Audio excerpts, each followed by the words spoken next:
I'm going to preview the Baylor versus Texas women's soccer game, which will literally be played on September 4th at 7 p.m. Central Time on espnplus. Of course, there will be live stats as well. Apologize for looking at it because I cannot memorize all this stuff. And Baylor is coming off the biggest win in quite a while as a program, and the biggest win in the Michelle Leonard era. They defeated number 17 Mississippi State last Thursday, as in like the last game, and it was 2-0. That definitely will help the RPI wise for the NCAA tournament, but it's still down the line here and everything like that. And so Baylor is 2 wins, 0 losses, and 2 ties on the year. While Texas, let's just say they have disappointed up to this point because they were preseason number 19 in the country. I don't think they're going to be ranked. They're definitely not going to be ranked going into the game here. It's more like, are they really going to receive votes? And whether or not Baylor is receiving votes or ranked wouldn't shock me. If Baylor's ranked, I'll put in the title because I'm re-recording this ahead of time and all this. And Texas is they're 2-3-1 on the season. Their losses you wouldn't believe. Northwestern State, game number 1 in Austin, Texas. They lost at 3-2. They did also lose to Houston 4-1. And the only other loss was against the top 10 TCU team, but that was like 3-2. Their wins are Long Beach State 2-1 and College of Charleston 3-1. And the tie is Arizona State 1-1. So they're going to be used to playing road matches because they have played a few. I mean, Houston and Long Beach State, to say the least. So really, but Baylor does have like the quote rest advantage if you think about it, because games played in between and all this. And this is going to be the first time that I'm going to really include the stats for the current year, which I'll put that in a description below so y'all can watch. And how many defenders, how many forwards, how many midfielders, and all this. So Texas, I use majority of the time 3 defenders, 2 midfielders, and 5 forwards in 2/3 of their games this year. The other 2 were 4 defenders, 2 midfielders, and 4 forwards.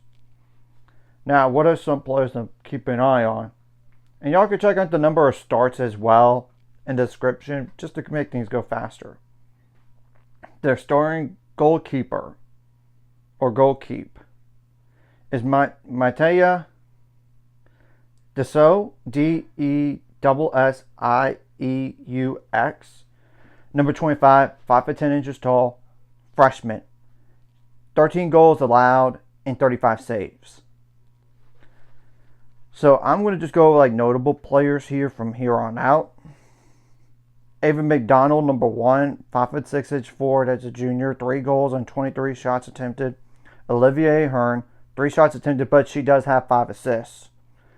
Audrey Bryant, number 7, 5'4" forward as a freshman, 2 goals on 17 shots attempted and 1 assist. There's Chloe Shimkin, number 11, 5'1" defender. That's a sophomore, 3 shots attempted and 2 assists.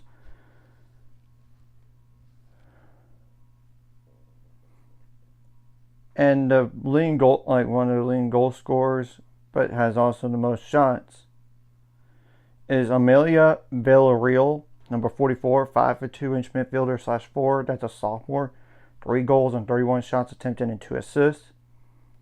They do have like 2 other players a few other players that scored once, if you could tell who those already, like Carly Montgomery, number 8, 5'10" defender. That's a junior, 1 goal and 4 shots attempted.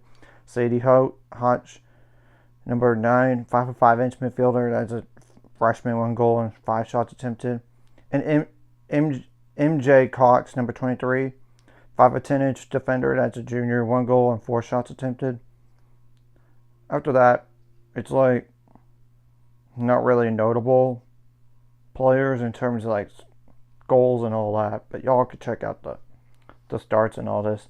So obviously you can't have a hangover from last game. Sure, that win was nice against Mississippi State. I was number 17 at the time. But let's not have a letdown here. I would expect Texas to be hungry because they have disappointed so far for the season, and they really need to find themselves back to possibly make an NCAA tournament.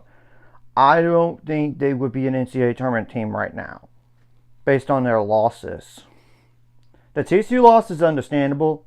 It's the Houston and the Northwestern State losses that don't look that great, say the least. And I know there's still time in conference play to make up for them, but still, I wouldn't think they're going to be an NCAA tournament team. Obviously, you need to correct whatever you did wrong last game. Got to correct for this game. Whatever you get right last game, you got to bring it into this game. Shut down the best goal scorers for the team. Don't give them any easy looks or passes. You got to be good on your 1v1 situations. Make them turn the ball over in their own side of the field. Of course, at the same time, whenever they get close, try to clear that ball out as quickly as possible and hopefully be good on your set piece defense and corner kick defense. Don't have like a foul or handball in the box because you know that's penalty kicks and that's a guessing game. And obviously, if Baylor has that, you got to do better with the penalty kicks because they actually had that happen last game, but this didn't work. But later on, it didn't hurt them. So you got to win those 50-50 balls in the air. Got to be good on your set piece offense. Be good in those 1v1 situations offensively. Be good on the corner kicks as well. Put some pressure on Texas early and often. Don't be intimidated by the logo. And you can't be intimidated by like the players as well. And bring some confidence going into this game here. And stay focused and make adjustments throughout the fly. From first half to second half, and even during those halves, you gotta make adjustments, and hopefully there is good weather for the game. And yes, there might be some questionable officiating, but you gotta make some plays to win and beat a more mentally tougher team. And if you do face some adversity, just beat a more mentally tougher team and focus on the next play. You got to be good in the midfield. You don't want to turn the ball over in your own end so much because that does give them some chances. Obviously, and same thing goes for the midfield. And you got to be good in your transition defense and offense as well.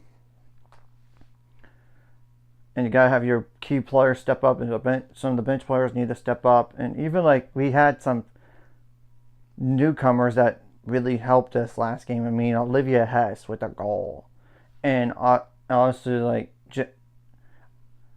Arisa Jemiseb scored a goal to put that game to make it 2-0, which was huge because felt like back and forth and got feed off the home crowd out and take the Texas fans out of the game I expect them to show up because they're that close.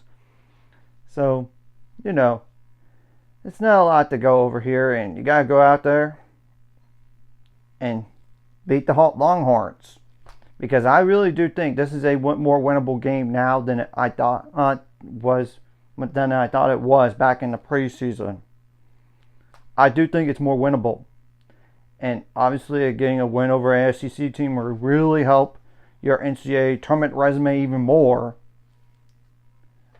So let's avoid a loss here because we don't need bad losses, and Texas would be one of those bad losses right now, and a tie at that. Let's go out and flat out win this game and carry the momentum from last game to this game.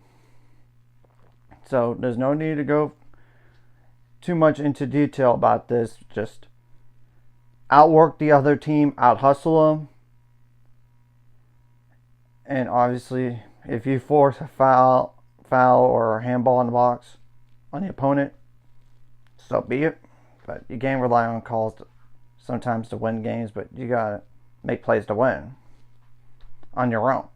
So, and get some clean shot looks and or get some shots up and make them cleaner and get some good passes in. So we'll see about Hannah Augustine down the line, but I don't expect her to play in this game because of a concussion she suffered last game. It's just more like, when is she going to be healed from that? That's no easy thing to come back from. So anyways, if you like this content, hit the like, subscribe button. See you guys later on the road to 800 subscribers. Of course, ultimate goal is 1,000 more. So monitor this course, like video, comment video. It really helps YouTube algorithms. More people see this, and the video does help as well, so more people can watch. And if you're watching and not subscribe, hit the subscribe button. It's free. Hit the notification bell as well. And let's rattle Texas early on and get their confidence down lower. Let's go.